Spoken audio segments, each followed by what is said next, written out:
Shabbat Shalom, everybody. Welcome to Double Portion Inheritance Ministries. I'm Maria Merola Wold. And I'm Gary Wold. In accordance with 1 Corinthians 9, 7 through 14, after the Sabbath is over, we ask you to prayerfully consider a one-time or recurring donation to www.paypal.com/PayPalMe/DPI Ministries or www.venmo.com@Maria-Merola. You can also use the email address doubleportioninheritance@gmail.com. Shabbat Shalom, everybody. Today is June 24th, 2023. This teaching is called Understanding Dark Sentences. And where do we get that from? That comes from Daniel chapter 8. And I'll show you the passage that we're referencing here. Daniel chapter 8, verse 23. That's talking about that in the latter time, which we're in right now, in the latter time of their kingdom, when the transgressors are come to the full, a king of fierce countenance and understanding dark sentences shall stand up. And it says, and his power shall be mighty, but not by his own power, and he shall destroy wonderfully, and shall prosper in practice, and shall destroy the mighty and the holy people. And through his policy also he shall cause craft to prosper in his hands, and he shall magnify himself in his heart, and by peace shall destroy many. He shall also stand up against the Prince of Princes, that's our Messiah Yahushua, but he shall be broken without hand. The title of this message is about the little horn, but I'm taking the message from this blog I wrote called President Trump's Poem about the Snake and the Woman. So in 1968, Oscar Brown Jr. wrote a song entitled The Snake, sang by L. Wilson. The lyrics to this song were recited by President Donald Trump in 2017. I titled this blog, President Trump's Poem about the Snake and the Woman, for the sake of brevity and to make it easier for readers to find it online. I wanted the title to be short and concise. You can listen to the song at this link, okay? Now, this famous song or poem is about a nearly dead snake and a woman that felt sorry for the snake. In this poem, the naive woman took the snake into her home and she nursed it back to health. Once the snake recovered and was strengthened, he bit the woman with a nasty bite and killed her. Well, let's look at the lyrics, okay?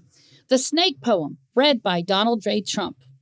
On her way to work one morning down the path alongside the lake. And by the way, the name Mar-a-Lago, where Trump lives in Florida, means from sea to lake. Okay, from sea to lake. So down the path alongside the lake, a tender-hearted woman saw a poor, half-frozen snake.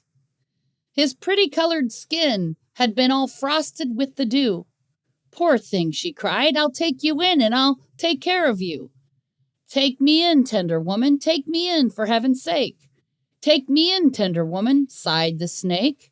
She wrapped him up all cozy in a comforter of silk and laid him by her fireside with some honey and some milk. And we know that, honey and milk is a reference to the land of Israel, right? She hurried home from work that night, and as soon as she arrived, she found that pretty snake she'd taken to had been revived. Take me in, tender woman, take me in, for heaven's sake. Take me in, tender woman, sighed the snake. She clutched him to her bosom. You're so beautiful, she cried. But if I hadn't brought you in by now, you might have died. She stroked his pretty skin again and kissed and held him tight. Instead of saying thanks, the snake gave her a vicious bite. Take me in, tender woman. Take me in, for heaven's sake. Take me in, tender woman, sighed the snake. I saved you, cried the woman, and you've bitten me, but why? You know your bite is poisonous, and now I'm going to die. Oh, shut up, silly woman, said the reptile with a grin. You knew damn well I was a snake before you took me in. Take me in, tender woman. Take me in, for heaven's sake. Take me in, tender woman, sighed the snake. Now you can hear President Trump reading this poem out loud at these links, okay? At the time that President Trump recited this poem in reference to illegal immigration, or at least that's what we thought. That's what I thought, right? But I still thought it was odd. I knew there was something deeper to it, but I couldn't quite put my finger on it. The metaphor was supposedly about the liberal Americans, feeling sorry for the illegal aliens and wanting to allow them into our nation illegally without being vetted. The implication is that the naive woman, which is America, took the deadly snake into her own peril. Although Trump was using this as a metaphor of allowing illegal immigrants into our nation without vetting them, I now see that he was reading this as a signal to the global elites that have chosen him for their depopulation agenda. Now, knowing how the Illuminati planned these events at least 50 years ahead of time, that's what I learned when I read the story of Alberto Rivera, who used to be a Jesuit Catholic priest, and he repented and became born again. He said that the Jesuits of Rome planned these events 50 years ahead of time. So knowing this, it's no surprise that Trump read this poem with a more sinister intention. Nobody could have dreamed that his poem of reading this poem was about the quantum dot, patch that are inspired by snake fangs. We'll get to that later. After listening to Trump recite this poem, you'll realize the snake is Trump himself. The nasty bite is the CV. I'm speaking in code. Okay. The woman represents naive Americans. Not only Americans, but people all over the world, including Israel, Bahrain, United Arab Emirates, those who signed the Abraham Accords. These people trust their government. They trust their leaders to, supposedly protect them from a fake, a plan scam-demic with an experimental, V. Little do most people realize this was planned many years ago by the most rich and powerful elite families on earth. The QAnon people, which I don't even believe that QAnon is a group of people. To be honest with you, I've been saying this for years, that Q, I believe, is a quantum computer. It's artificial intelligence. I believe AI, artificial intelligence, has been spitting out all this information, and people are, talking about it online on social media. They call it Q drops. But who are they taking their orders from? Not a human being.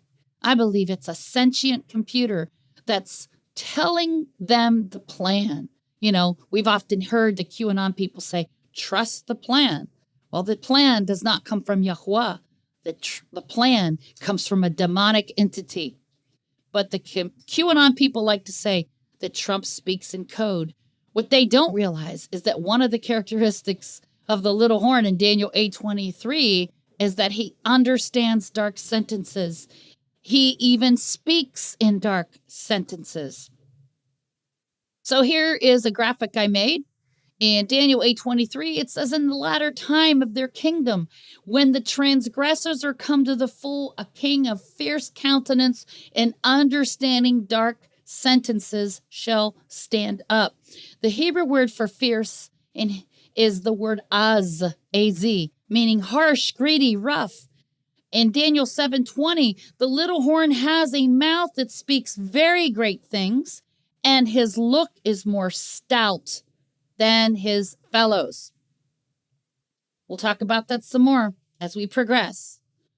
Daniel 8:23 is telling us that the little horn has a fierce countenance and that he understands dark sentences. Now you can see that the word countenance in Hebrew means face.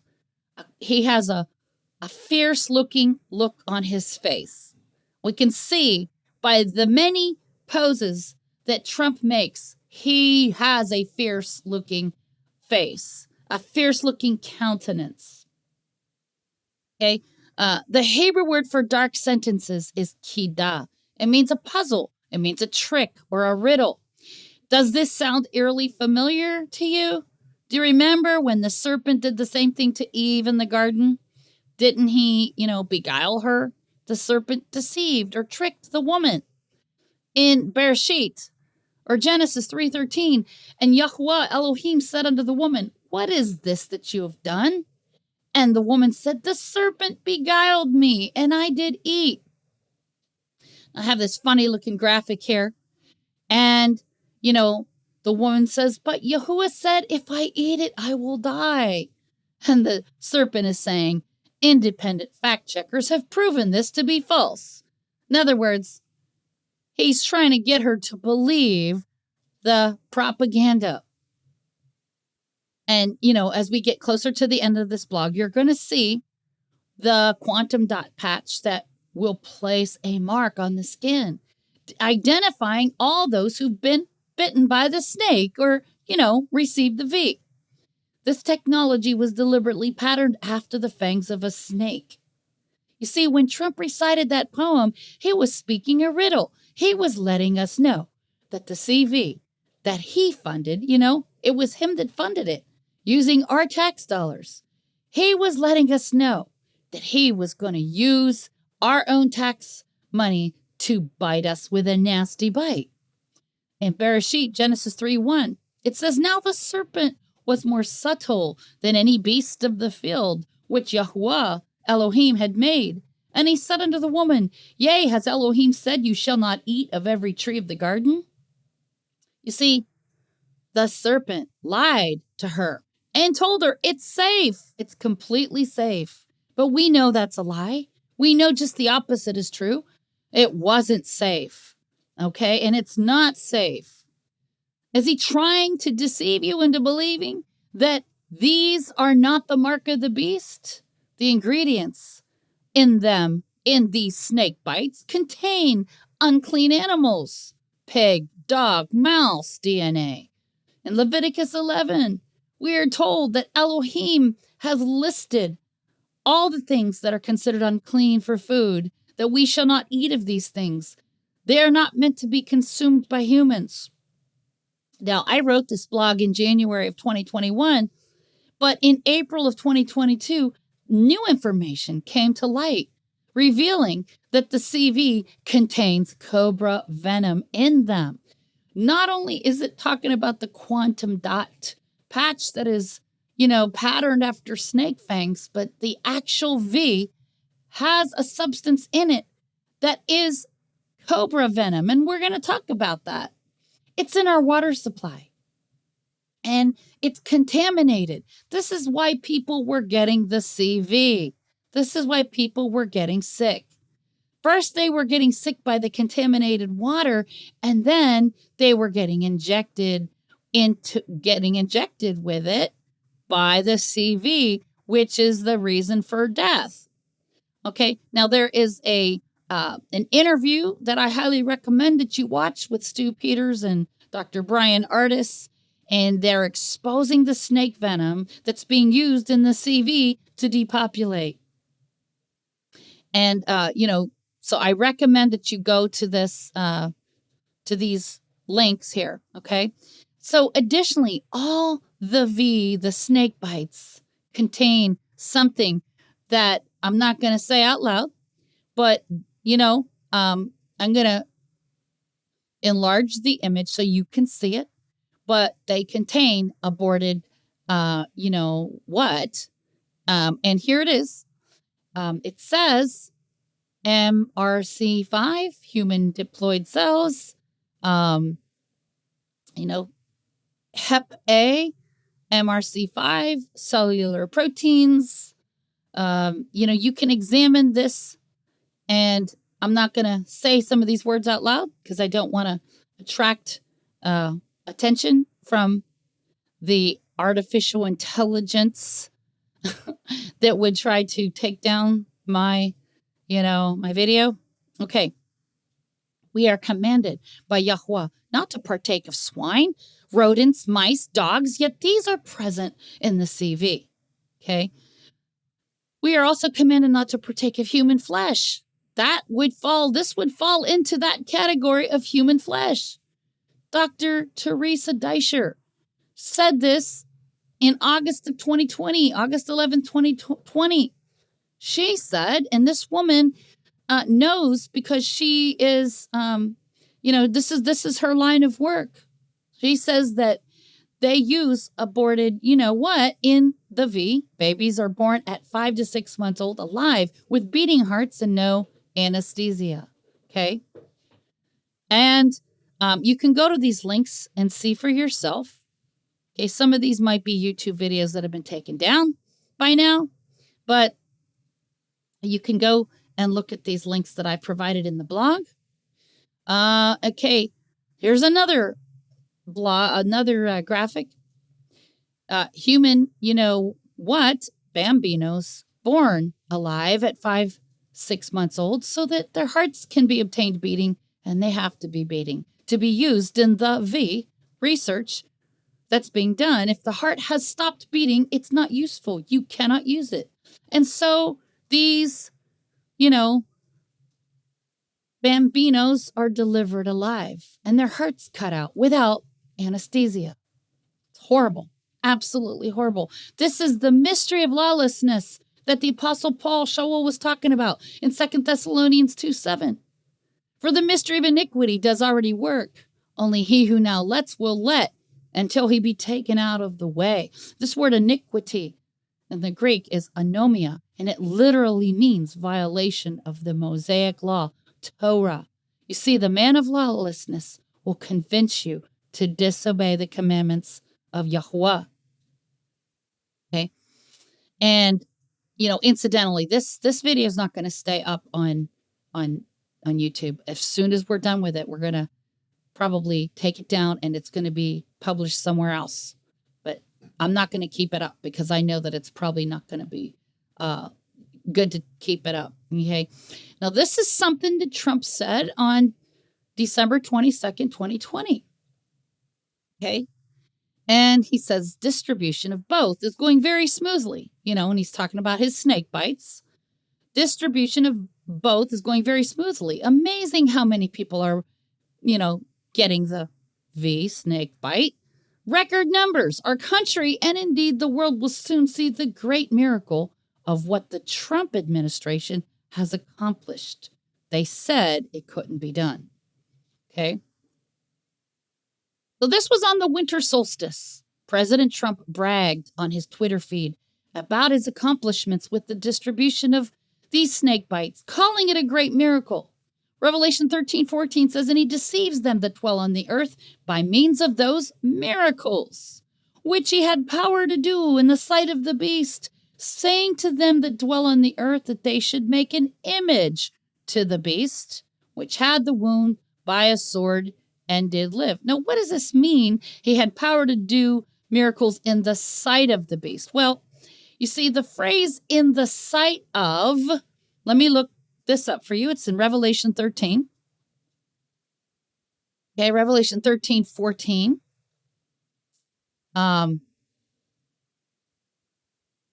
Okay. And he deceives them on the earth by means of those miracles, false miracles, which he had power to do in the sight of. So in this phrase, in the sight of, is this word enopian. And it means in the face of, or in the presence of the beast. Well, you have to understand that in Daniel's prophecy, the malach, or the angel, told Daniel that a beast is an empire. A beast is a kingdom, right?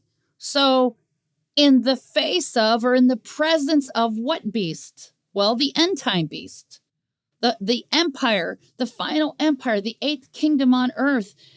From the beginning, we had Egypt was the first world empire. And then after that came Assyria, and then Babylon. and then Medo-Persia, and then Greece, and then Rome, and then Great Britain, and now America's the 8th kingdom on earth, the 8th beast. In the sight of this beast, okay, he does miracles in the sight of this beast, in the face of this beast, in the presence of this empire, this beast, saying to them that dwell on the earth that they should make an image to the beast. Well, making an image to the beast has more than one meaning, more than one layer. I believe it has to do with changing the DNA, altering the DNA so that the person's DNA is changed from being, the person who receives this into their bodies intravenously, they cease to be human and their DNA changes into a beast. Now, what happens is the name of the Father Yahweh, the Yod-Heh-Wah-Heh, the 4 Hebrew letters to our Father's name, is removed from the double helix and something else is deposited in its place. It's the number of the beast, 666. So they should make an image to the beast is talking about changing human DNA into the image of the beast. But it also has another meaning, which I'll show you in a little bit what I mean by that. It has another meaning. It has to do with making a physical image, like a statue of some kind, like an AI, like some kind of, maybe like a clone of Jesus from the Shroud of Turin, which the Catholic Church has been trying to do for a while now, for several years. They're going to worship a giant image, probably in the temple. There's going to be a giant image that people are going to be forced to worship this image. Okay? And so it says, which had the wound by a sword and did live. So once again, there's more than one fulfillment of this prophecy. The beast, which had the wound by a sword and did live, I believe is referring to the Holy Roman Empire. You see, the papal government was dethroned by Napoleon Bonaparte in 1798. But then in 1929, Mussolini gave the papal government back its authority, back its power with this treaty called the Lateran Treaty. And at the time when that happened, all the newspaper headlines were saying the deadly wound of the papacy has now been healed. So the Holy Roman Empire was the beast that had its wound healed, okay? But originally the wound was administered by a sword. Now that word sword has more than one meaning. It's the Greek word makira. It means a knife, but it can also mean judicial punishment.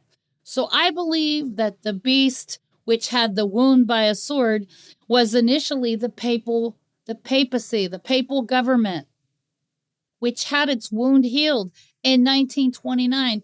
But now, in today's present time, I believe that President Trump is going to become the embodiment of this revived papal Roman Empire. I believe he has been the one chosen to bring forward this revival of the Holy Roman Empire. I mean, after all, he did graduate from a Jesuit Bible college, and Pope Francis is the first Jesuit in history to become a pope. So we've got, people in control of this country that are following the Illuminati plan. So the beast which had the wound by a sword. Well, Trump is definitely suffering a deadly wound by a sword. In other words, by all appearances, it looks like his political career is dead. It's over because the word sword means judicial punishment, and he's being indicted. But it says that he's going to live. That means that it's going to look like it's over for him. It's going to look like his political career is dead. But then suddenly, all the charges will probably be dropped against him or something like that, something to that effect. Maybe he will go to jail, but maybe somehow he'll get out. Maybe they're going to find all this evidence that he's been tricked, he's been wronged by the left, that the left brought false charges on him to try to destroy his career. And when these things come to light, everybody's that's considered a conservative or a Christian in this country is going to rise up, and they're going to be so angry, and they're just going to want to fight all the more for Trump. Okay. So, so the beast is talking about the empire itself, but it's also talking about the individual who is going to be the one to head up this beast. So I believe that right now he's suffering a deadly wound by judicial punishment, the sword. But I believe he's going to be revived. But I believe this is all by design. Not only that, but you see, there was a clause in the Abraham Accords, which Trump announced on Twitter on August 13th, 2020. Okay. And they always use the number 13. Okay. He announced it on Twitter on August 13th, 2020, but it didn't officially get signed until it was September 15th, 2020, a month later. He announced this, but it says in the clause of the Abraham Accords that all the citizens of the United Arab Emirates, Israel, and Bahrain, these three countries, that they must cooperate with the distribution and the development of, the snake bites. So he's the one that has spearheaded this whole thing. Now, to view the Abraham Accords document, I gave you a link where you can go and read it. Okay. Now, here's a little excerpt, and I'm going to read this to you. It says, a newly released stamping patch, which I'm going to show you the picture of here in a minute. A newly released stamping patch is inspired by the fangs of a rear-fanged snake, which has Duvernay's gland, but requires no muscle to push the poison.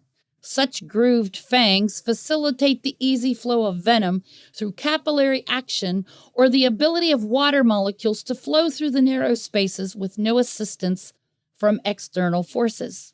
A research team has invented a medical stamping patch inspired by rear-fanged snakes that delivers liquid drugs within 15 seconds into the skin. The National Research Foundation of Korea on August 1st said a research team led by professors Bae Won Yo from I can't even pronounce this, Soonsgil University, and Yong Hoon Anu from Ulsan National Institute of Science and Technology created a flexible microneedle patch that injects macromolecular drugs into the skin fast and effectively. The modern-day syringe, invented 167 years ago, was inspired by the pressure organs inside a front-fanged snake's head that injects venom by using pressure. Did you know that? 167 years ago the modern-day syringe was invented, and it was inspired by the front-fanged snake that injects venom by using pressure. The researchers, however, focused on rear-fanged snakes, which lack pressure organs but can deliver poison within a second. They use the principle of the snake's grooved teeth that make tiny grooves on the skin and allow the easy flow of venom with capillary action or the movement of water molecules through narrow spaces. Now, this was January 9th, 2020. President Trump spoke at a rally in Huntington Center, Toledo, Ohio. And he said, well, actually, this was from March 11th, 2021. Trump says he hopes Americans remember him when they take, his snake bite. Okay. Now, this is trying to make this a little bigger so you guys can see it. So the skin patch was made with 100 tiny needles modeled after snake fangs through semiconductor processing. Each needle is twice or 3 times thicker than a human hair and functions as a syringe. This new stamping patch can also be used in cosmetics. Hyaluronic, or higher, I'm not pronouncing this right, hyaluronic acid, vitamin A, and other natural plant extracts can be injected into the skin without using hypodermic needle injections. The research team plans to hold further studies on its invention with pharmaceutical companies. By avoiding the pain associated with hypodermic needles injections, we can further strengthen the benefits of a syringe, Bay said, adding, "This result is the innovation of another level of technique handed down over 167 years ago." You see, the original technology for syringes came from, yes, a snake fangs. As part of a project for supporting basic science research by the Ministry of Education, this study was published on the cover of the journal Science Translational Medicine on August 1st, 2019. I've given you some other links that you could go to, and you can see it says Duvernoy's gland. Okay, the gland enables the fangs to go into the skin and deliver the poison. Okay, and then this is what the quantum dot patch looks like. Now, there's some articles here. New medical stamping patch inspired by rear-fanged snakes. Invisible ink could reveal whether kids have been, snake bitten. Quantum dots from sugar snake. Luciferase, quantum dot CV, the Bill and you know what, Gates satanic agenda. Dr. Mercola talks about the horrifying quantum dot tattoo, a Rockefeller tracking plan. Now, I made this graphic here. You can see from the Left Behind series, the Christian movie called Left Behind, the actor that plays the part of the Antichrist, Nikolai Carpathia, looks eerily similar to Donald Trump when he was young. And he's holding up a green syringe, green serum. And as you can see, he looks eerily similar to the young Trump. The green serum is obviously a hint about the snake bite. Okay. And a new study published in the Journal of Clinical Investigation has identified a snake venom-related enzyme that may be the key cause of related mortality. Okay. And let's continue. We're almost done. This is going to be a short one.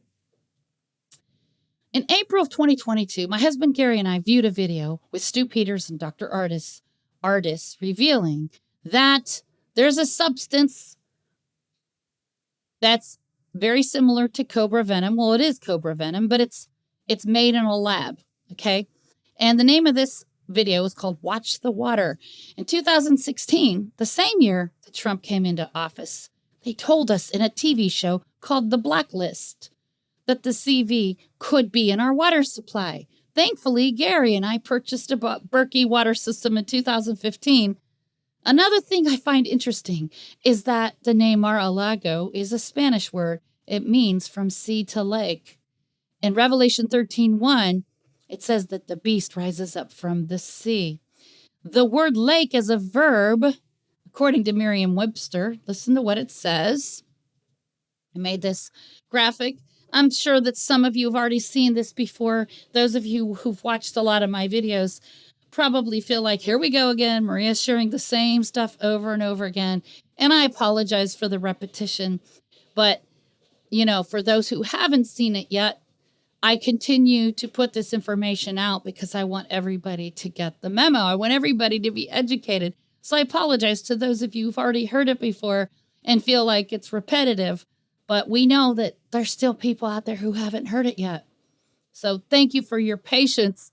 Okay, so in this graphic, you see the cover of Time magazine, and you see what it says on the cover, the plague election. And you see Trump swimming in an ocean filled with these, little balls that look like, pathogens.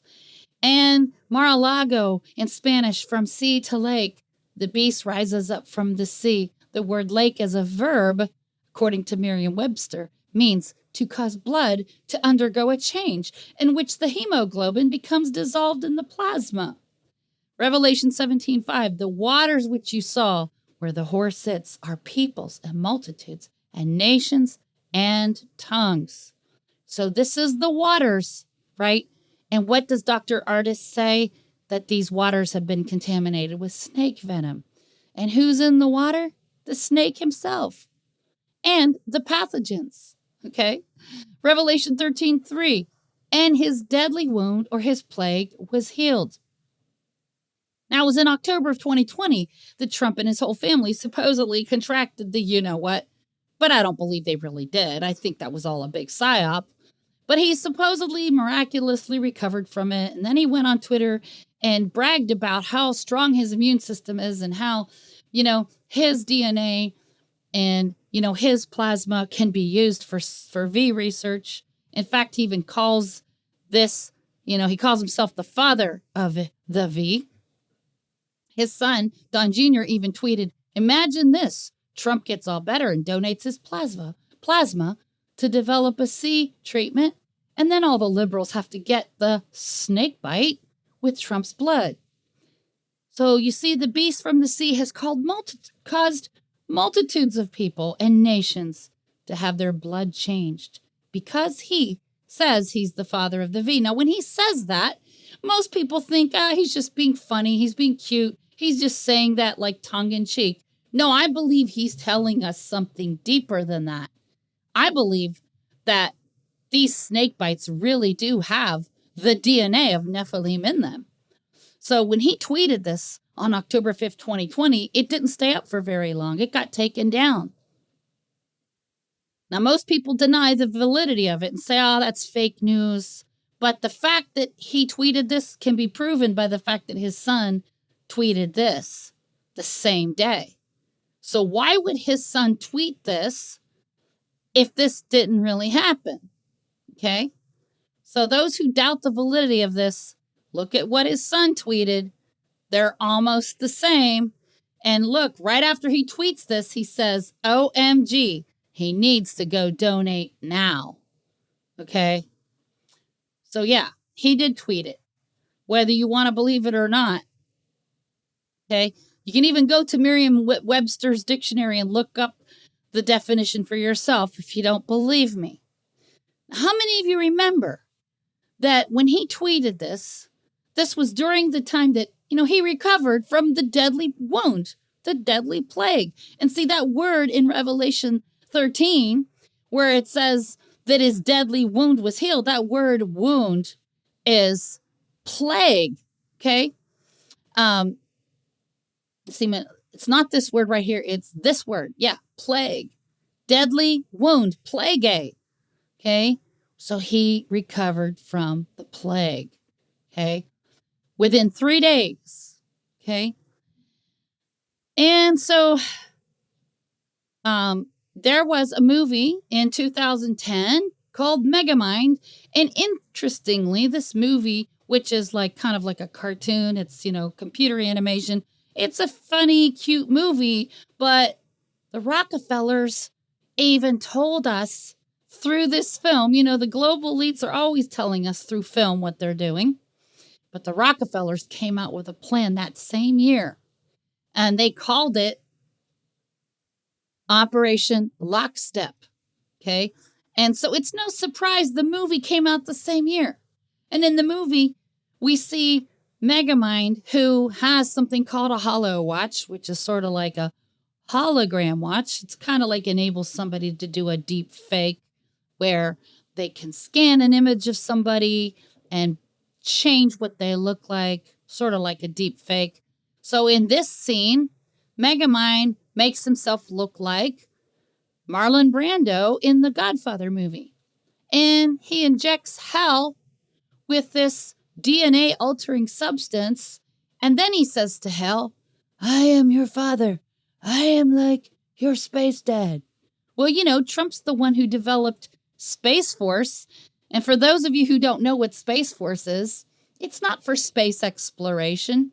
Not saying that that won't be part of it, but the main reason for Space Force is for surveillance, satellite surveillance of those who have received the snake bite, those who have little chips inside of them. That's what Space Force is all about.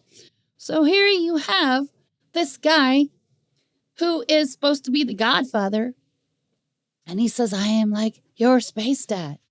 So, I wrote here in the film entitled Megamind from 2010, there's a scene where Megamind, who shapeshifts into Marlon Brando from the Godfather movie, he tells Hal, I am your father, after he injects him with a DNA altering, snake bite. And then what happened? In April of 2021, Trump says, I'm the father of the, the snake bite. Now, come on, look at that. He's even holding out his hands the same way as Megamind in the movie. I don't think that's an accident. I think they carefully scripted this. It's just too perfect. It's just too perfect. Okay? Now, I'm going to be talking about this briefly because I have a family member that I just talked to a couple days ago, and this family member doesn't believe that Trump had anything to do with the V.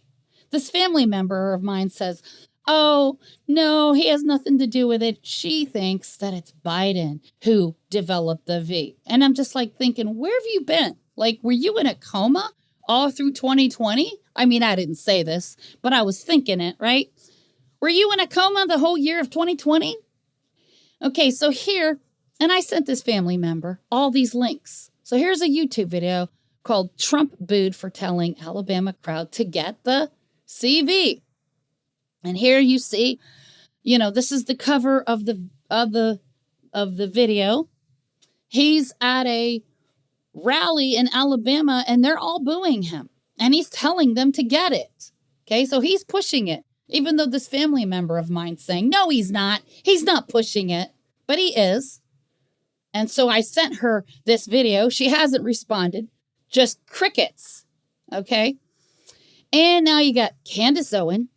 She is upset with Trump. She said she's so annoyed with him now that she's planning on voting Democrat. She wants to vote for RFK, Robert F. Kennedy, because he's anti-V. Okay.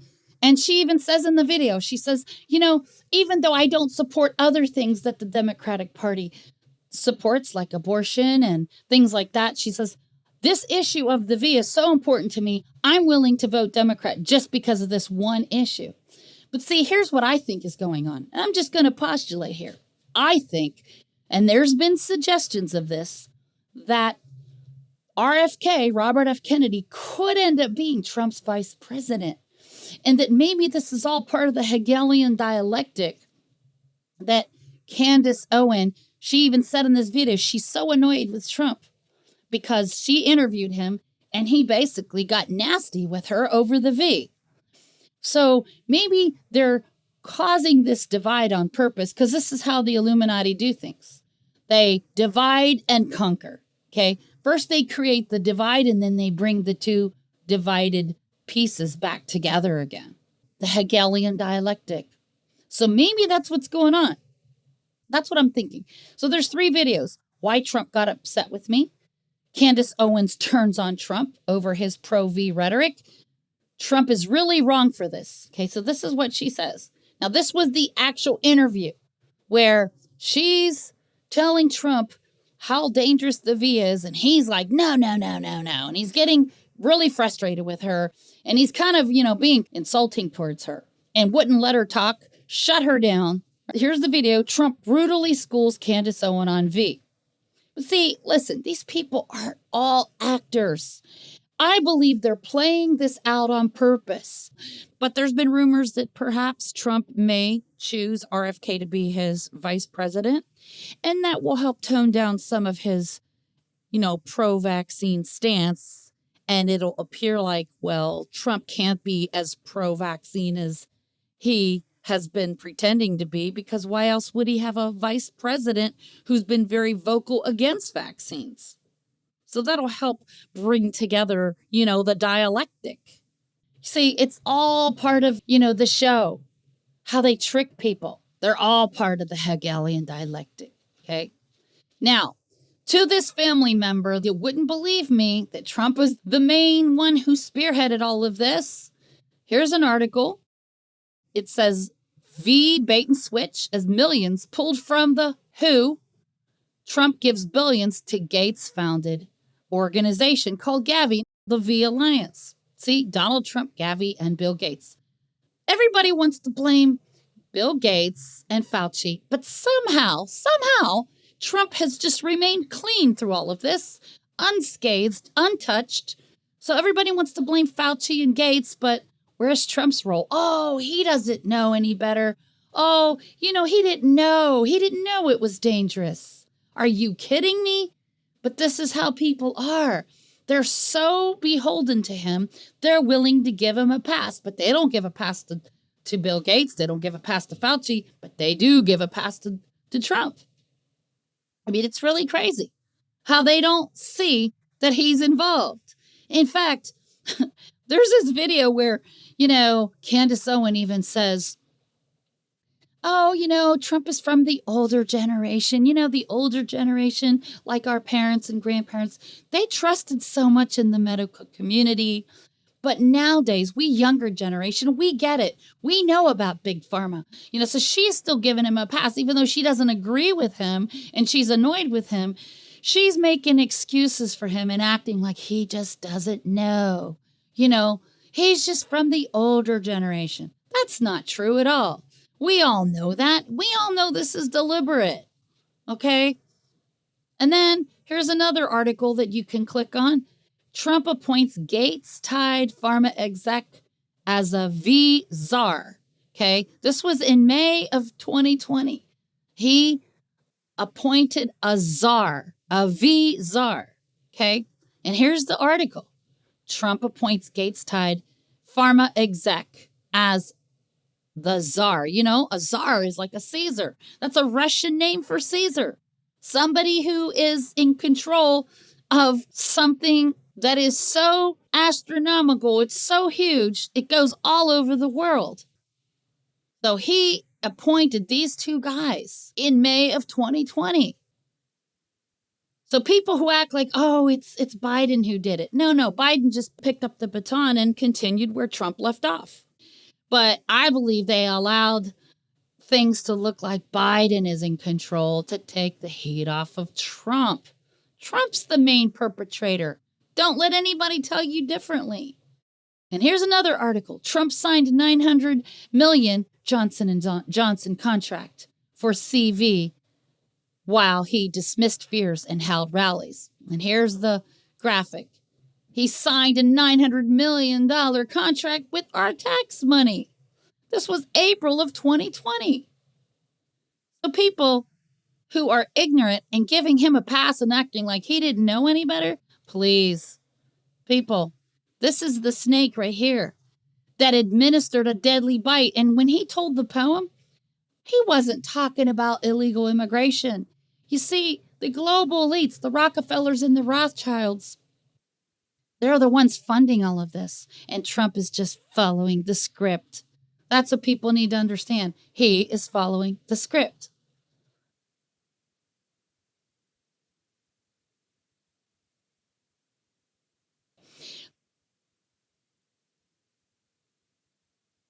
So I have another blog called The Image, Name, and Number of the Beast. Now, on March 21st, 2020, I received a startling revelation from my Heavenly Father, Yahuwah. It was just an ordinary day, and I was washing the dishes in my kitchen, not even praying about the COVID, not even praying about it, nor was I even aware of what was taking place all over the world, when out of the blue, I heard the voice of my shepherd. And he said to me, Maria, go look up the meanings of these two words. Corona and this other word, V. And then he says, go read Revelation 6:2. So I immediately went to my computer and I looked up these words as I was instructed. And here's what I found. I realized as I was reading this that the CV was the first seal in Revelation 6:1, the first seal. And I found out that this word right here, it means crown in Latin. And he actually told me to look it up in Latin because Latin is the language of the beast. And actually, this word comes from the Latin root. And then this word here means poison in Latin. Now, this word bow in Revelation 6:2 is toxon, but it developed into the Latin word toxin. So Revelation 6:2 is talking about an Antichrist leader who's given a bow and a crown to conquer or subdue the world. Now, here's the word history. Toxon in Revelation 6:2 means a bow or an arrow. From this came the Greek toxikon, meaning a poison in which arrows are dipped. Toxikon borrowed into Latin as toxicum, which gave rise to the Latin verb intoxicare, which means to poison. Now, at the time when Yahuwah was giving me this revelation, I didn't realize that 4 years earlier there was a parade in Virginia where they made a parade float of Trump riding on a white horse. I didn't know about that, but I found that awfully fascinating that they were already identifying him as the rider on the white horse. And Revelation 6:2 says, "And I saw and behold a white horse, and he that sat on him had a bow." In other words, toxins, poisons, and a crown, authority from the Pope. Because, Pope Francis is the one who gave him the climate change encyclical, and he accepted it. And he went forth conquering and to conquer. In other words, to enslave the world, to overcome and to kill. That's what the word means, okay? It means to conquer, to overcome, to enslave. Okay, so when I discovered that this word bow means a poisoned bow and arrow, I was absolutely stunned. And here are some other links that I'm giving you that you can read if you would like to research further.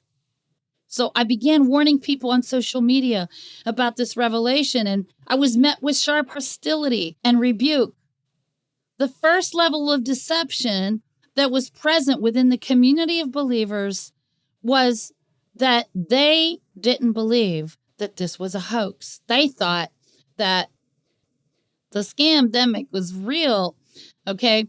In 2 Thessalonians chapter 2, starting with verse 8, it says, "And then shall that wicked be revealed, whom Yahuwah shall consume with the spirit of his mouth, and shall destroy with the brightness of his coming, even him whose coming is after the working of Satan, with all power and signs and lying wonders, and with all deceivableness of unrighteousness in them that perish, because they receive not the love of the truth, that they might be saved.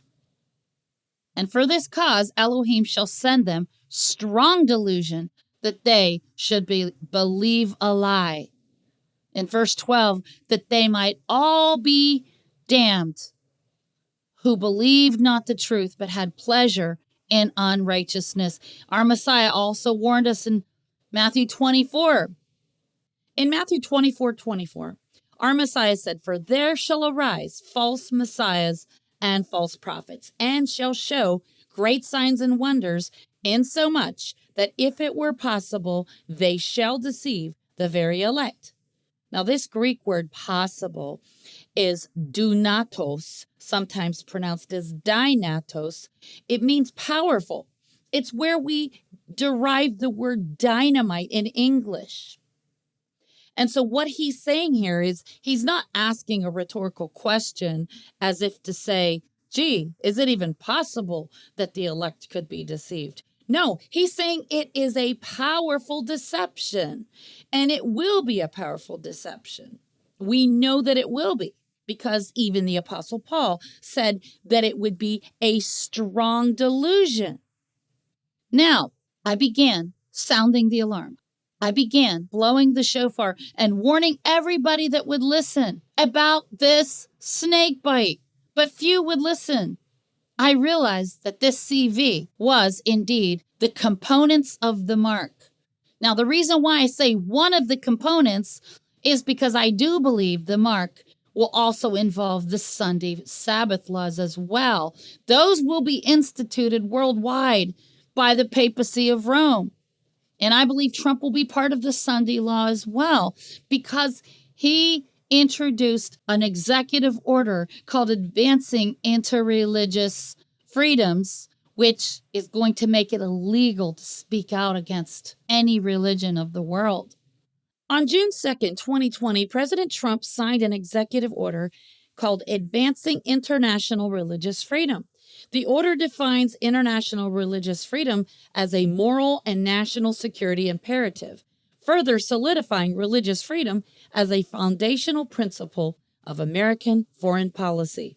Under the order, the United States will prioritize religious freedom in our foreign aid programs and other economic tools to help advance these goals.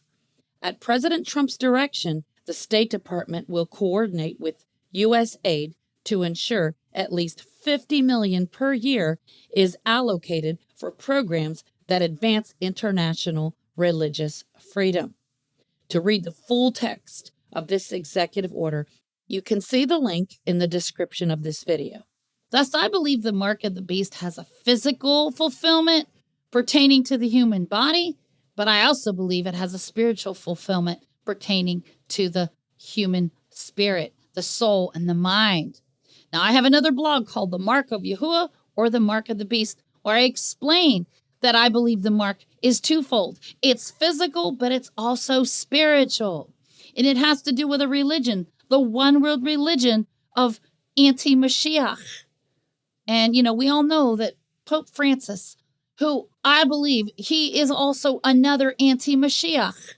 He is spearheading the one world religion. But Trump's Abraham Accords is also helping this to be spearheaded as well. Okay, so this is a graphic I made. The beast wants to counterfeit Yahuwah's image. He wants to counterfeit his name and his number. Now, right here, it says in Genesis 1:26, and Elohim said, let us make man in our image after our likeness. Now, this word our is not there in the Hebrew. It just says, let make man image likeness. So, Trinitarians like to use that to act as if Yahuwah is three separate persons. But he's not. He's not three separate persons. He's one person who takes on different roles. He takes on the role of father. He takes on the role of a son. He takes on the role of the bridegroom. But anyway, the point is he makes us in his image. And in Genesis 1:27, Elohim created man in his own image, singular image, not images, plural. But guess what? The carbon atom, this is a carbon atom, has 6 electrons, 6 protons, and 6 neutrons. So this is the mark of man. Now, everybody acts like the number 666 is inherently an evil number, but what people don't realize is that 666 is not an inherently evil number of itself, because even Yahuwah uses this number throughout the creation. He uses this number in the carbon atom because 6 is the number of man, because we were created on day number 6. So it's no accident that there's 6 electrons, 6 protons, and 6 neutrons. So why are there 3 6s? Because Yahuwah, although he's only one person, he manifests as Father, Son, and Holy Spirit. He also is the one who is and who was and who is to come. The number 3 is his number because he resurrected on the 3rd day after being crucified. So 666 is not really inherently an evil number, but of course the devil wants to hijack that number and use it for his own purpose. Okay? Now, the mark of the beast involves 3 separate things that Satan wants to counterfeit from the creation account. Number 1, the image of a man, created by Yahuwah, Genesis 1:26 through 1:27. The image of the beast, Revelation 13:14. So he wants to counterfeit the image of man by creating clones, artificial intelligence. He wants to recreate us into his image, which is the image of the beast. He also wants to replace the Father's name, Yahuwah, Yod-Heh-Wah-Heh, which is already encoded into our DNA. He encoded his name into us by breathing his life into us. Genesis 2:7. So the name and number of the beast, which is spoken of in Revelation 13:17 through 18, is patterned after 666. In other words, he doesn't want us to be in the image of Yahuwah. So he's taking out the image of Yahuwah and he's replacing it with his number. Okay. The Sabbath of Yahuwah, which is his seal, his mark upon humanity. Genesis 2:2. Yahuwah says, my Sabbaths are a sign between me and you forever. They are a sign of the covenant. Well, guess what? Satan's got his own false Sabbath and his own false Jubilee. The global reset. This is Satan's counterfeit Jubilee. Satan's counterfeit Sabbath, which was invented by Rome. The Sunday Sabbath is a counterfeit Sabbath. Okay. And here you have, I don't know if you can see it, but it says black goo, carbon 666, and the mark of the beast. Okay.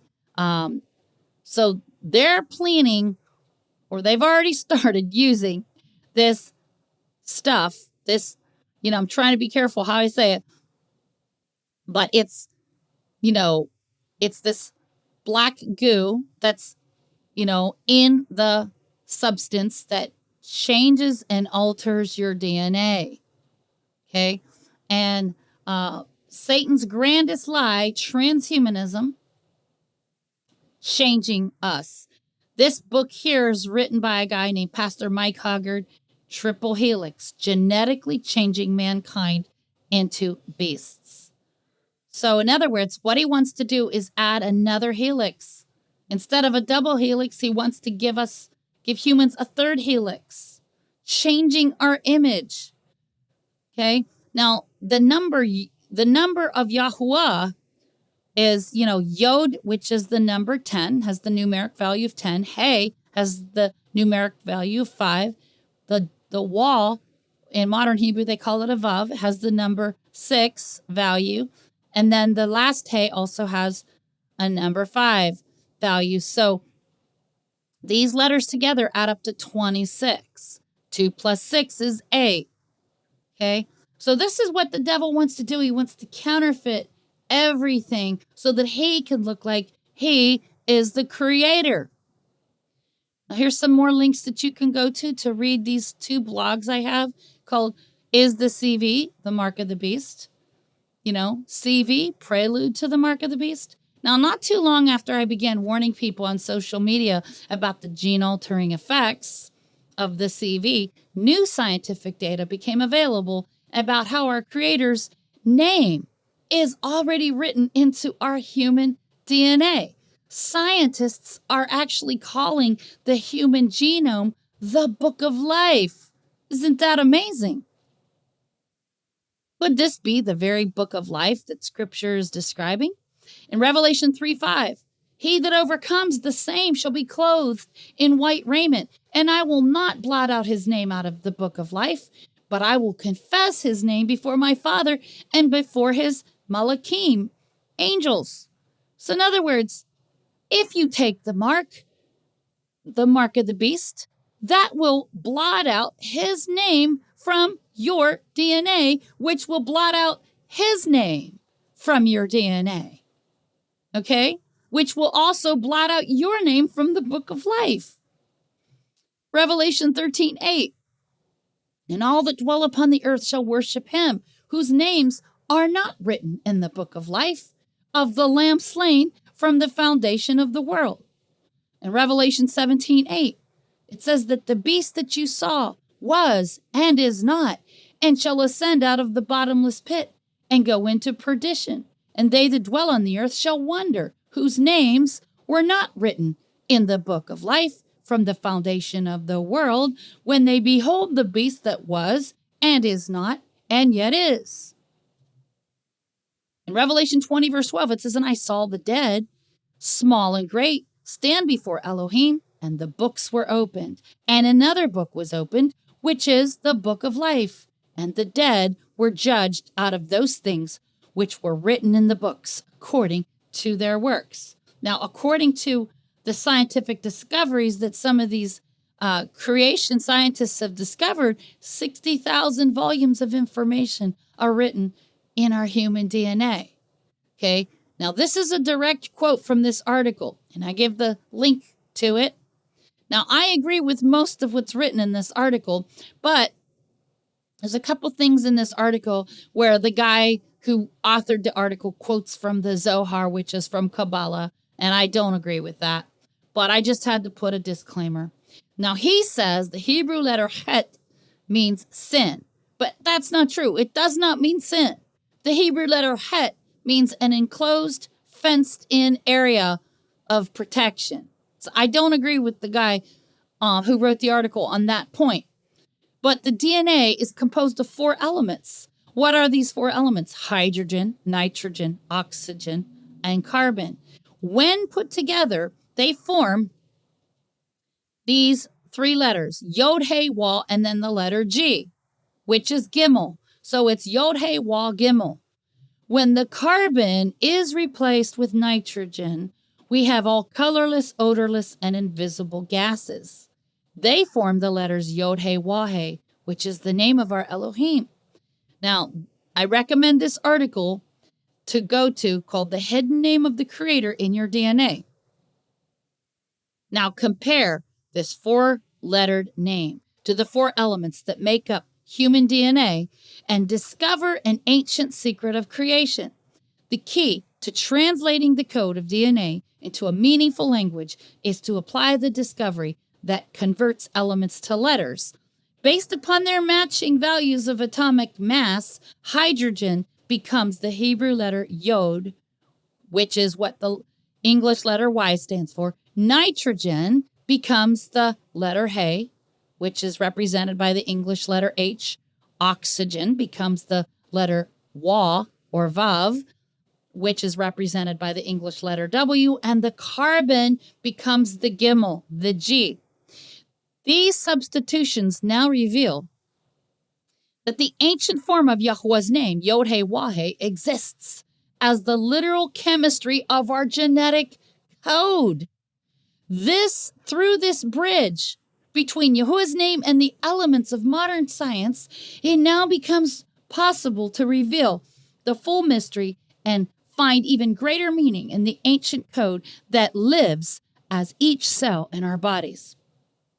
And I have another article here. What is nitrogen? What is the nitrogen cycle? And why is it the key to life?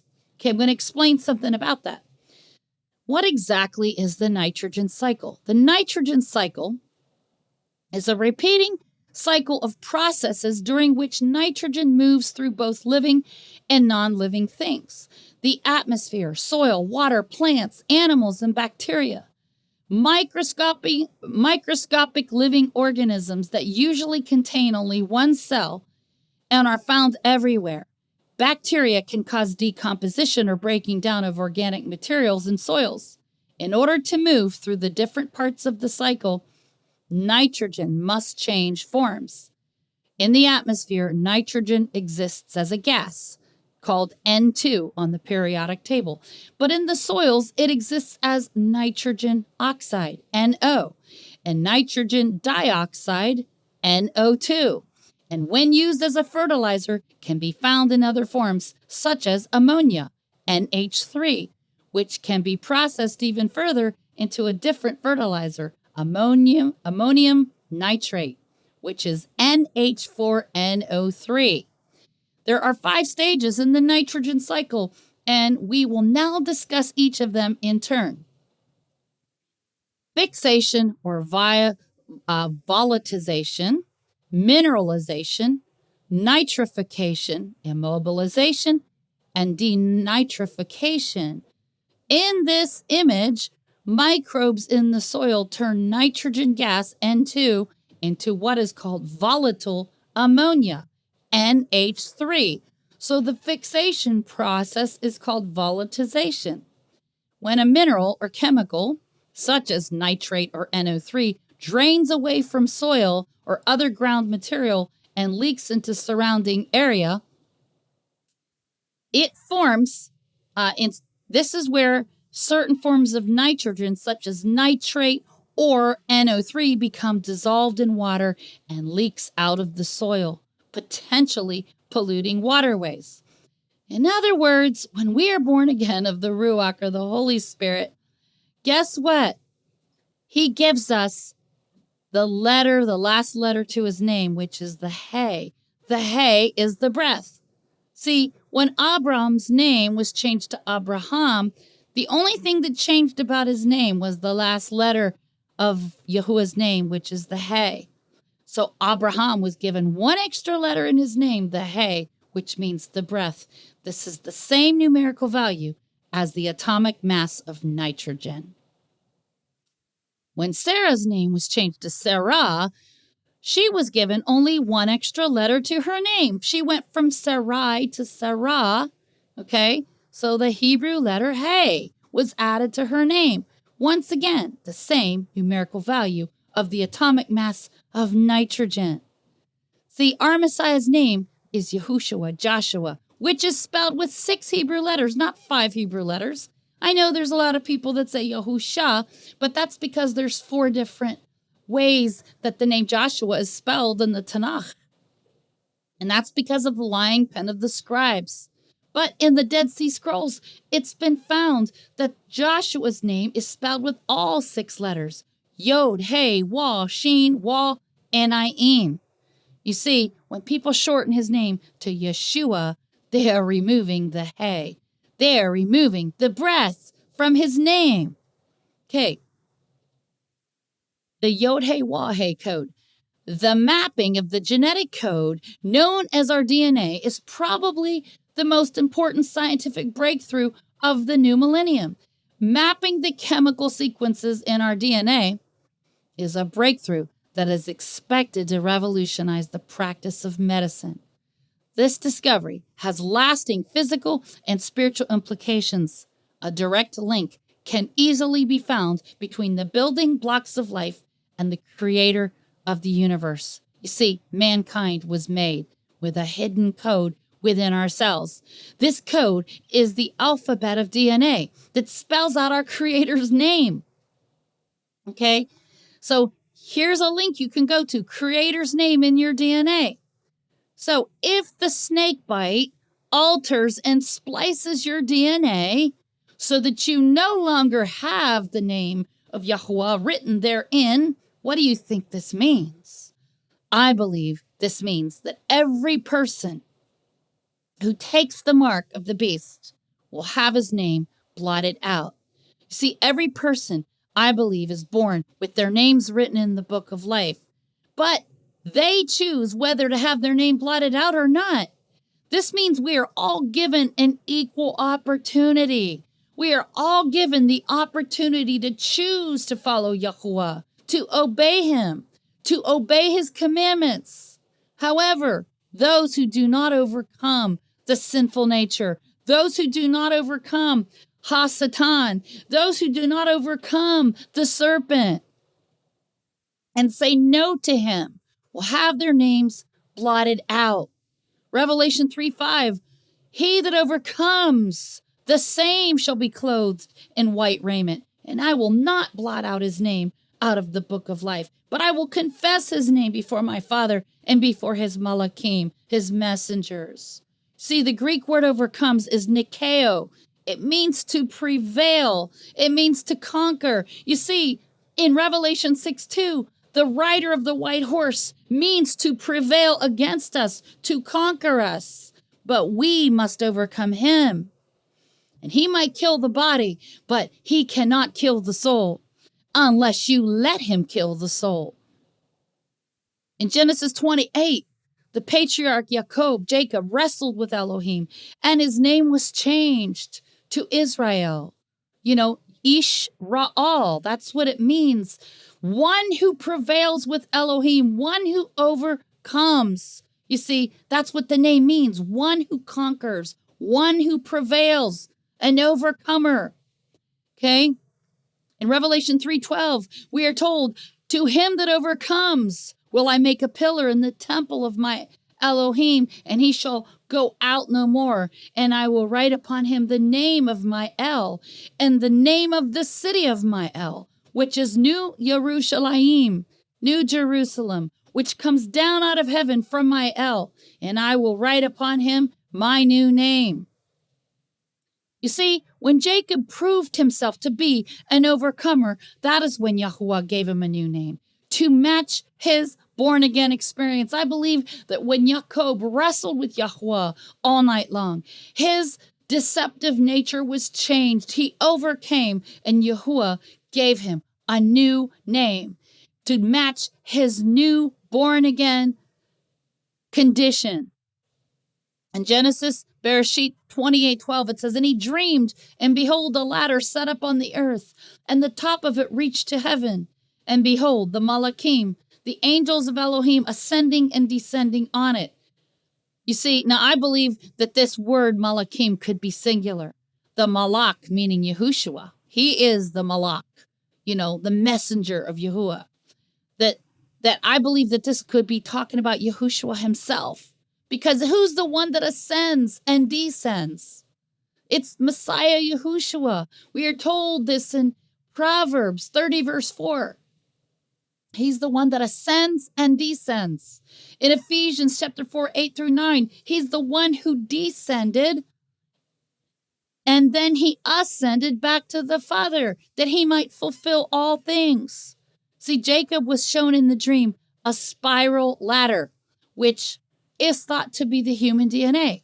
Thus, Jacob's DNA was literally changed by Yahweh when he wrestled and came face to face with Elohim. You see, to belong to Israel is to be one who conquers, one who overcomes, one who prevails. Now, here is a graphic I made. It shows a staircase that's formed in the Fibonacci pattern. Fibonacci was an Italian guy that was like an artist, a physicist, and it's named after him, the Fibonacci pattern. Here's the DNA, the double helix, and here's what the staircase looks like. It's like a spiral staircase. You can see people climbing up it. Now, I'm going to describe what I think about this spiral staircase that Jacob saw in his vision. The true spiritual meaning of Jacob's ladder. You see, Jacob's ladder symbolizes the DNA of Yahuwah imparted to him when he entered into a covenant with Elohim.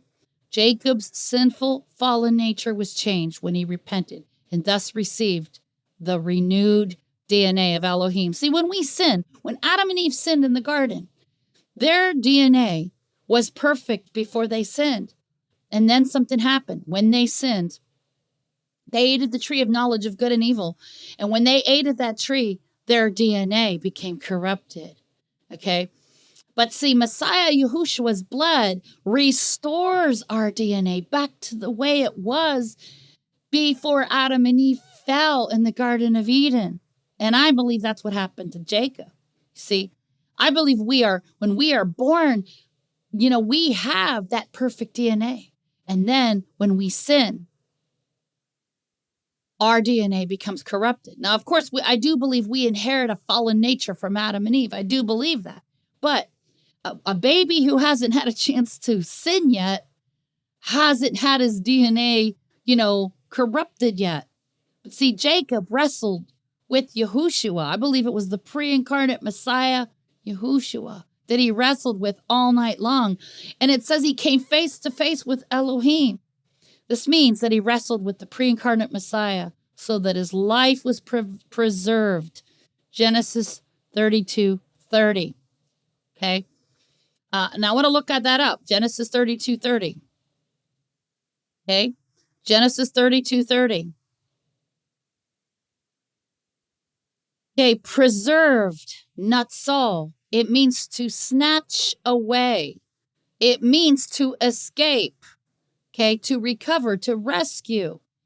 So when he says my life is preserved, well, we're going to be taken up to heaven, are we not? So many people in this Hebraic roots community don't believe that we're going to be taken out of here, that we're going to be snatched away and taken to heaven. But Scripture does say that we will be taken to paradise. We'll be taken to the third heaven, just like the Apostle Shaul or Paul was taken to the third heaven. We will be taken there. And I'm going to prove that to you in just a little bit. So stay with me. But this word preserved means to snatch away.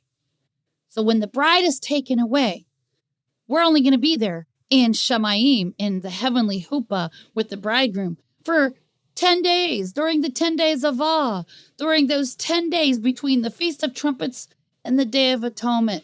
But we are told in Revelation 19 that we're coming back with him. The bride is coming back as his army. And we're going to fight against the beast. And we're going to fight against the beast's army.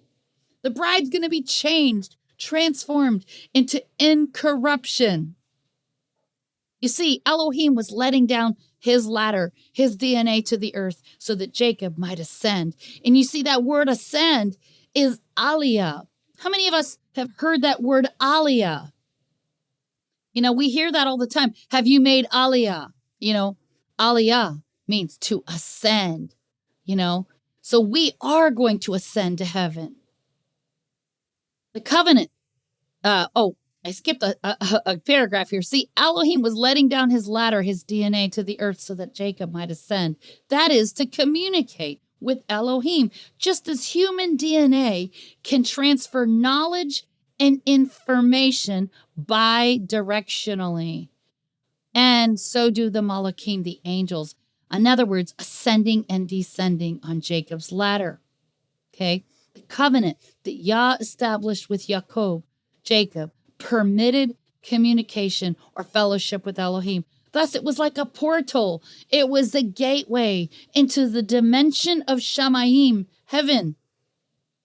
This was Jacob's born-again experience.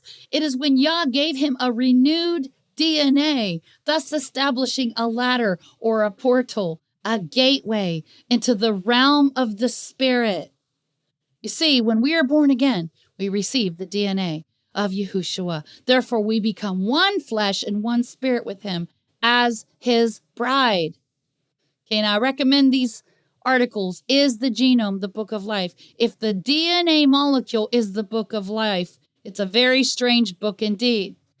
Now, in Daniel chapter 2, he was shown an image of a man made of 4 different types of materials, each symbolizing different empires in history. The 2 iron legs represent the Roman Empire, divided into 4 parts. There's the Holy Roman Empire of Europe. There's the Ottoman Empire, composed of the Islamic nations. However, the clay symbolizes human DNA, as Yahuwah created Adam from the dust of the earth. The dust of the earth, if you look it up in the Hebrew, it means miry clay. Okay, so the vision shown to King Nebuchadnezzar was interpreted by Daniel. And this is what is taking place right now. So with the CV, with these snake bites, we have been seeing that the iron and the clay are coming together. In other words, they call it CRISPR technology. It replaces the double helix of the human DNA with a triple helix comprised of the DNA of fallen angels. Now let's read this. This comes from Daniel chapter 2. Whereas you saw the feet and toes, part of potter's clay and part of iron, the kingdom shall be divided, but there shall be in it of the strength of the iron, for as much as you saw the iron mixed with miry clay. Okay, 242, and as the toes of the feet were part of iron and part of clay, so the kingdom shall be partly strong and partly broken. In verse 43, and whereas you saw iron mixed with miry clay, they shall mingle themselves with the seed of men, but they shall not cleave one to another, even as iron is not mixed with clay. Okay, see, Genesis 6 tells us that there is going to be a day in the last days where it's going to be like a repeat of the days of Noah, and we're in those days right now. Our Messiah warned us that the end of days would be just like the days of Noah. In Genesis 6:4, we are told there were Nephilim, giants in the earth in those days. And also after that, when the sons of Elohim came in unto the daughters of Adam, humans, and they bare children to them, the same became mighty men, powerful tyrants, which were of old, olam, eternity. See, when it says they were of old, that word in Hebrew is olam, which means eternity. In other words, these are supernatural beings, men of renown, famous people from mythology, like Zeus and Hercules and the Epic of Gilgamesh. Okay, the end time beast power is using the V to mingle the seed of the serpent with the seed of humans. As a matter of fact, in the television miniseries from 2009 entitled V, V stands for visitors. And I think it's interesting that they use the letter V for visitor, even though it can also mean something else, the snake bite, right? This is an accurate predictive programming here. And Gary and I watched it just so we could, even though it was creepy, we wanted to see what their agenda is. Now, I know some people are going to get offended because I'm, debunking the flat earth movement, but I am 100% sure that this flat earth movement is all part of the Nephilim agenda. You see, they put the V under the flying saucer, and it looks just like what people see in graphics depicting the flat earth. And I believe the reason they're doing that is because they want us to think that we are living underneath their dome, and these Nephilim are, our creators, that they're the ones that have created humans. Okay, so don't fall for it, people. Okay, don't fall for the flat earth. It is deceptive. It is very deceptive. It's a lie. And I know people are going to get mad and they're probably going to defriend me or whatever, but I don't care. I'm going to speak what I know that Yahuwah is showing me. Flat earth is a lie. It's not of Yahuwah. Okay? So, we've all seen predictive programming about this in a lot of different movies. The flat earth model is like the Stargate Atlantis portal. I believe they're telling us that this is part of their agenda to convince us that we're trapped under their dome and that they're doing this to create a portal into the Stargate Atlantis for the Nephilim. Okay. Let me find something else. This is a graphic I made. The ancient Sumerians worshipped Kelne, the fortress of Anu. Anu existed in Sumerian culture as a dome that covered the flat earth. So this religion of flat earth goes all the way back to the ancient Sumerians. And you'll notice they love to use their domes, like the Capitol Dome in Washington, D.C., the Vatican Dome, the Dome of the Rock. And then, of course, there's a dome over the so-called flat earth. Now, this comes out of this museum. It's Samuel N. Kramer's Sumerian Mythology, a study of spiritual and literary achievement in the 3rd millennium BCE, Philadelphia, Pennsylvania, University of Pennsylvania Press, 1998. It says, a biblical profile of Nimrod, Kelne, fortress of Anu. Anu existed in Sumerian culture as a dome that covered the flat earth. Flat earth is pagan, people. Come out of her, my people. Come out of her. Now I'm going to show you another one, so bear with me. Right now, we're in the middle of a pole shift, and scientists have been noticing this for years, that the magnetic North Pole of the Earth is trading places with the magnetic South Pole. We're told in Isaiah 24, it says, behold, Yahuwah makes the earth empty and makes it waste and turns it upside down and scatters abroad the inhabitants thereof.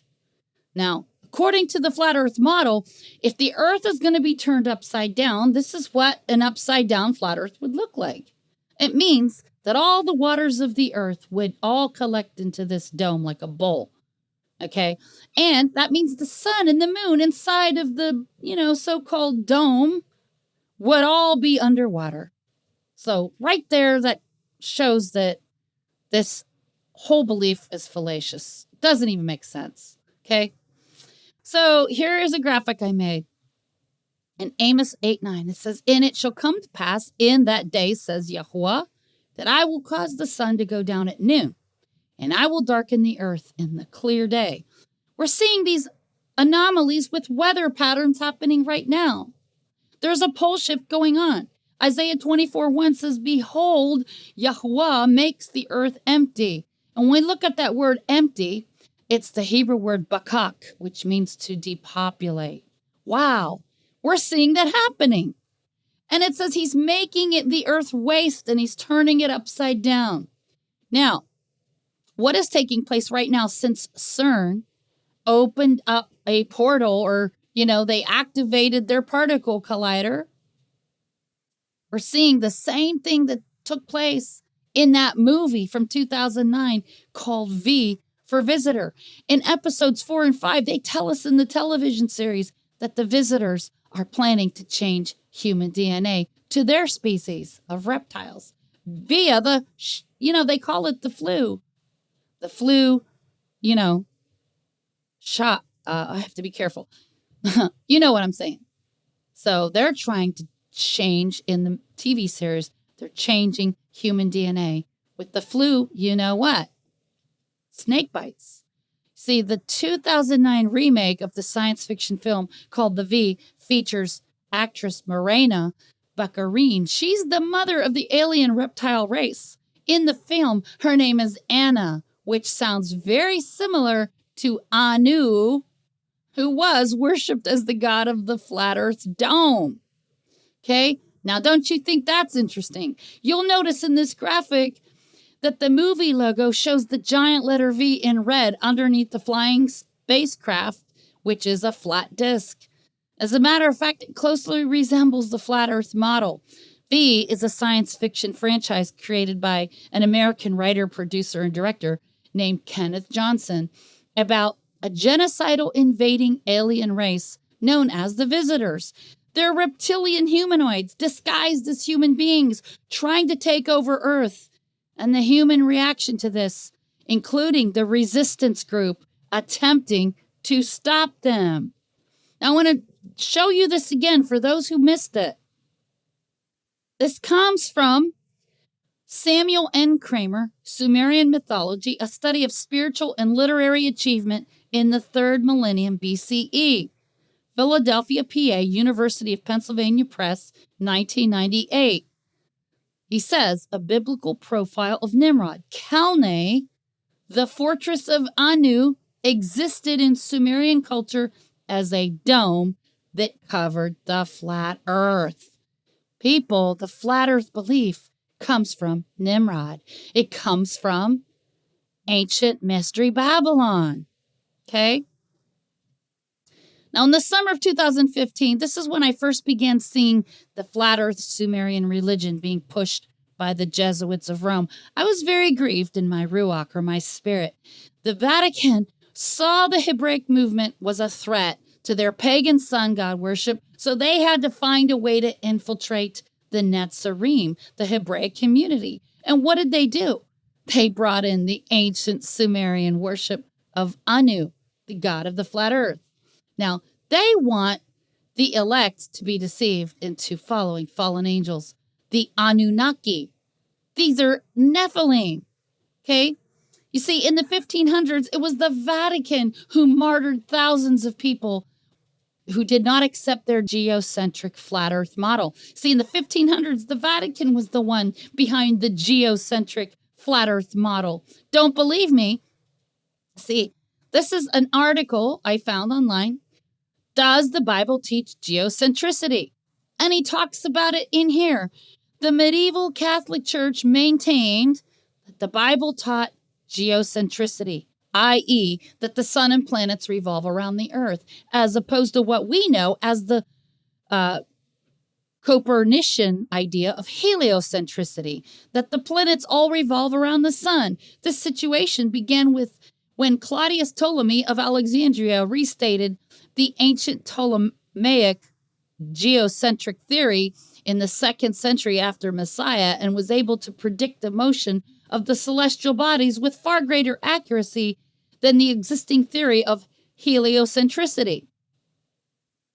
Somewhere along the line, scientific dogma became enshrined in theological dogma, and passages in the Bible were found to consecrate Ptolemy's theory. According to the theologians, man was the focus of Elohim's creative act, and therefore the earth must be the center of Elohim's creation. After all, if we were dwelling on one average planet, rotating around one average star in one average galaxy in an infinite universe, how could we be the sole focus of Elohim's attention? And why should his only son be sent just to the middle planet as the Bible suggests? Needless to say, this revolution of thought provided great fuel for the atheists, skeptics, and agnostics. According to Paul Steidl, the truth of Elohim's word and the work of Yahushua in no way depend on our position. And if anything, our lack of a unique position in the natural universe is only an illustration of the natural man's lack of a unique position before Elohim. Okay, so anyway, I'm not going to read the whole thing, but you get the picture.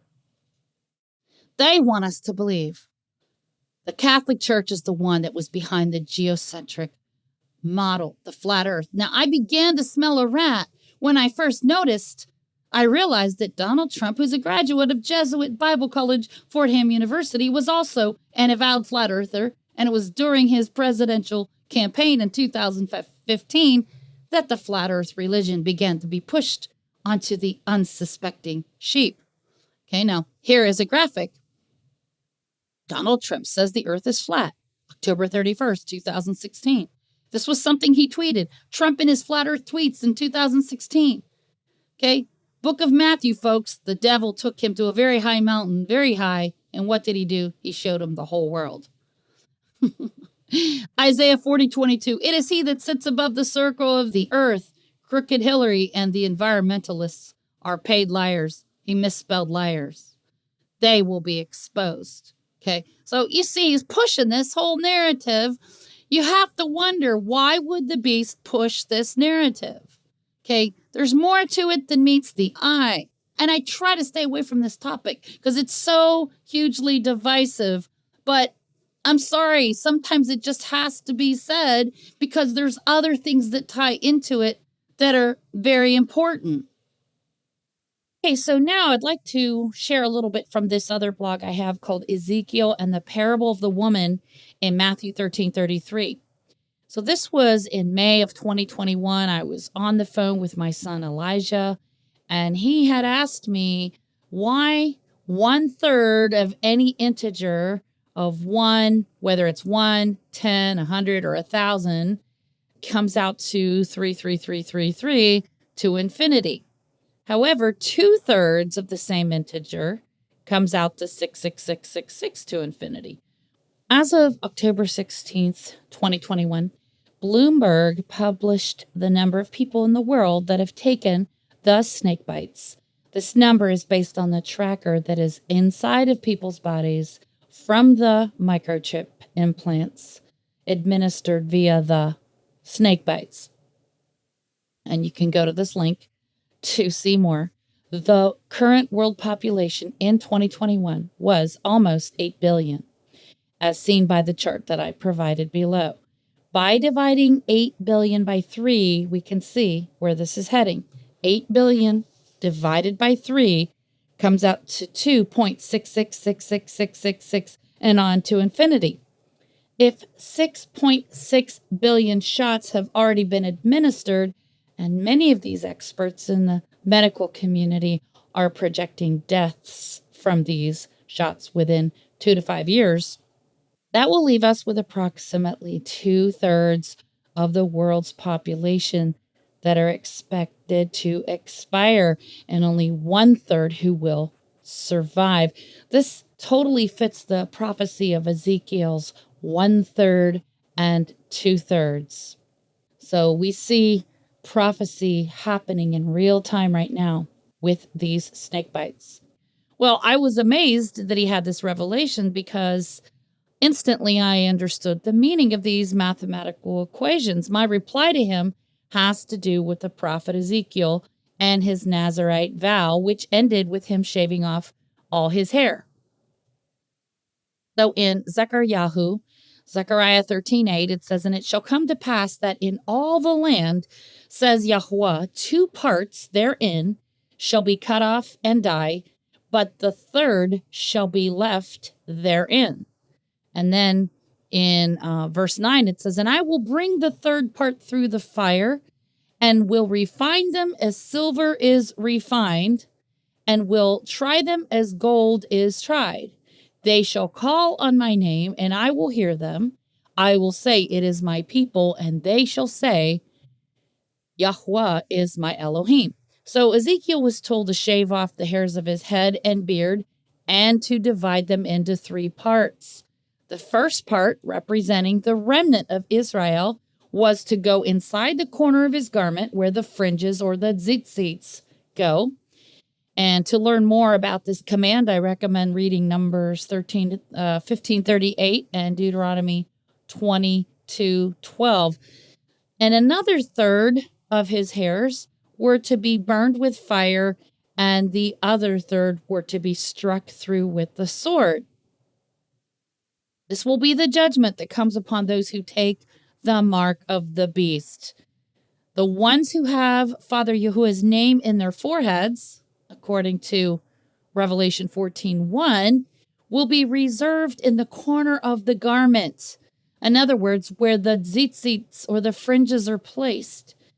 Ezekiel's prophecy aligns perfectly with Zechariah 8:23. It says, "Thus says Yahuwah of hosts, in those days it shall come to pass that 10 men shall take hold out of all languages of the nations, even shall take hold of the skirt," and that word in Hebrew is kanaf, which means the corner of the garment.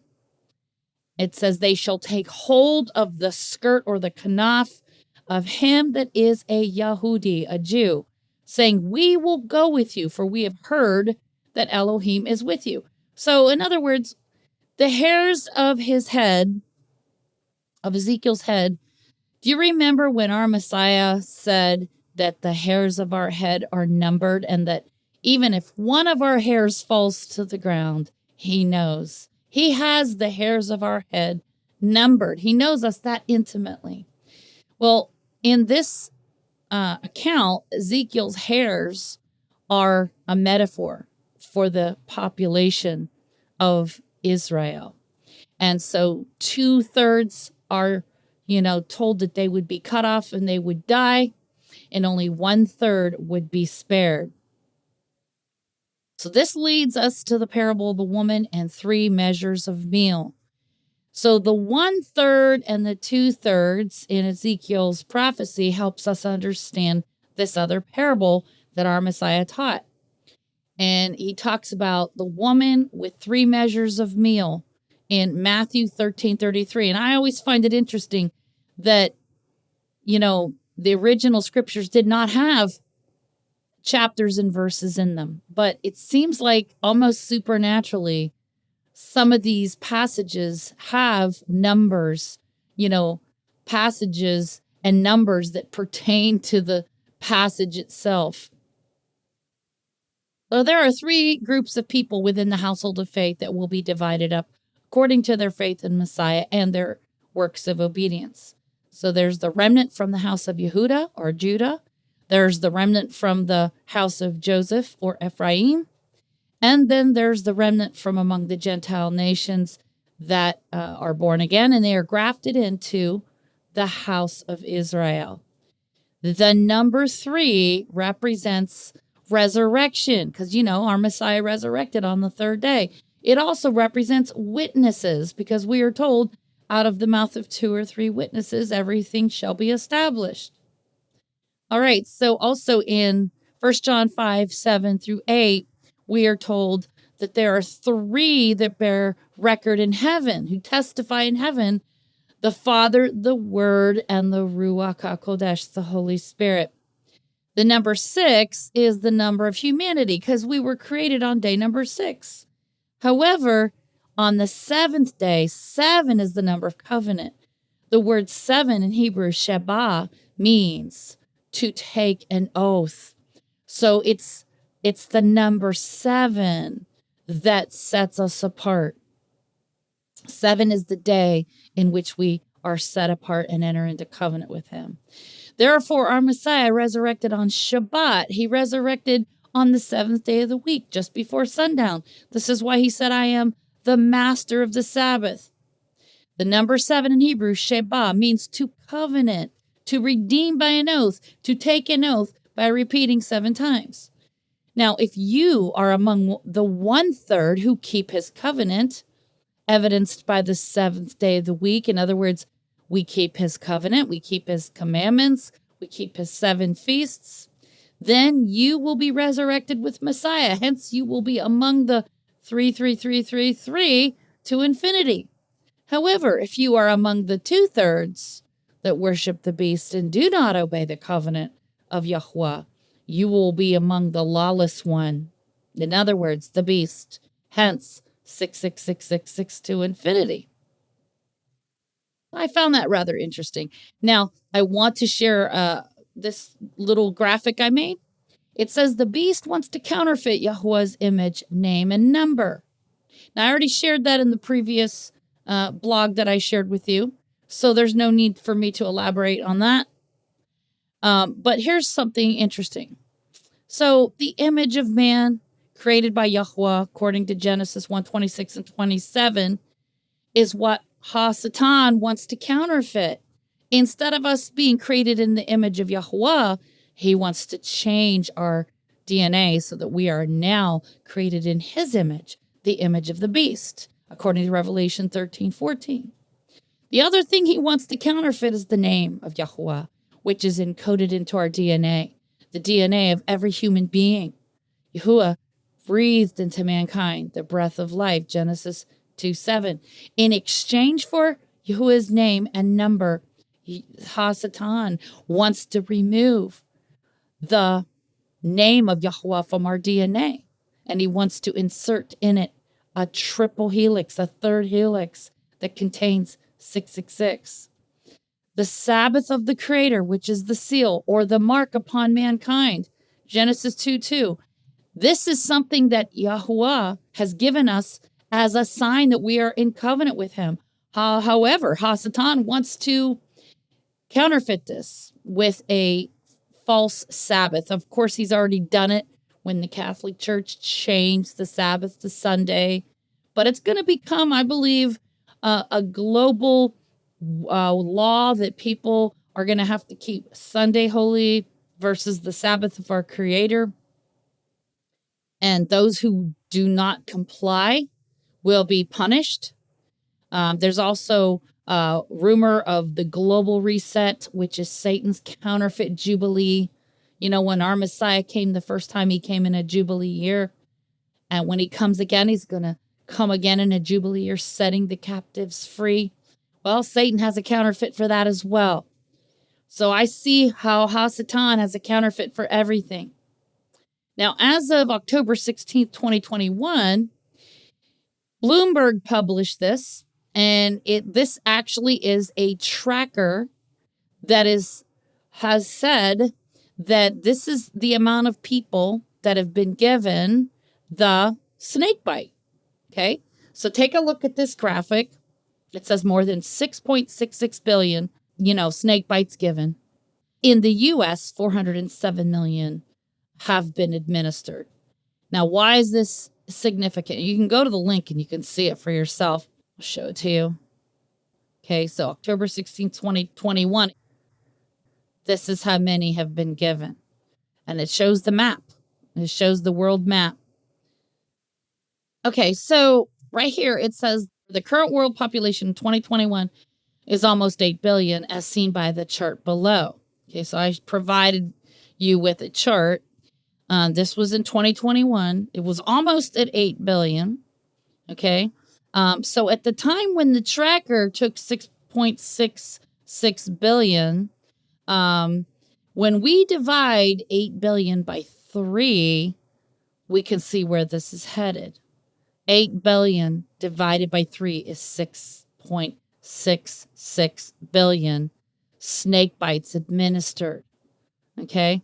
And so I just found that awfully, more than coincidental that, that not only does the word for the snake bite have a numerical value of 666, but as of 2021, this is how many people have received it. And it's actually 1/3 of the world's population. And so, you can go and read this blog here called Ezekiel and the Parable of the Woman in 1333. It's just a really quick little blog. It's, but you get the picture. It's all stacking up. All the evidence is stacking up. So for people who want to say, oh, it's not the mark of the beast, there's just way too much evidence that would suggest otherwise. And I've got some links here that you can see here. You can go ahead and read the title here. I'm not going to say it out loud. BG, evil, Illuminati, agenda, using, you know what? Okay. This is another blog. Final solution. Okay. And let's see. Here we go. Agenda, you know what? And the agenda is, as you can see on the screen, we all know what it is. Yahuwah is allowing these evil monsters to do this because he's using them to depopulate. In fact, I'm going to share one more prophecy with you real quick. It's in Isaiah 24. And we're in the middle of this right now. It's a pole shift. It says, behold, Yahuwah makes the earth empty. And when you look at that word, it's bakhak, and it means to depopulate. It actually means that. He makes the earth empty and makes it waste and turns it upside down. Now, this has been going on for quite some time now. For the past few years, scientists are noticing that the earth is being turned upside down. The magnetic North Pole is trading places with the magnetic South Pole, and it is creating a lot of anomalies with the weather patterns and so forth. We're seeing more rainbows because the magnetic field is weakening around the earth because of this pole shift. So more radiation is coming through and light refraction from the sun. So this is actually happening. This prophecy is taking place right now. The magnetic North Pole is trading places with the magnetic South Pole, and it's going to cause a lot of anomalies with the weather patterns and possibly tsunamis, earthquakes, and so forth. So brace yourselves and be prepared. But that's all I have for today. Yahuwah bless you and keep you. Yahuwah make his face shine upon you and be gracious unto you. Yahuwah lift up his countenance upon you and give you shalom. We hope you've enjoyed today's broadcast and that you are encouraged in your walk with Messiah. For more teachings, subscribe to our YouTube channel and click the bell to be notified of our latest content. Visit Maria's many blogs at doubleportioninheritance.com. That's doubleportioninheritance.com. This ministry is made possible by the prayers and support of listeners like you. To make a donation by PayPal or Venmo.com, use the email address doubleportioninheritance@gmail.com. That's doubleportioninheritance@gmail.com. On behalf of Maria and Gary at Double Portion Inheritance Ministries, may Yahuwah bless you.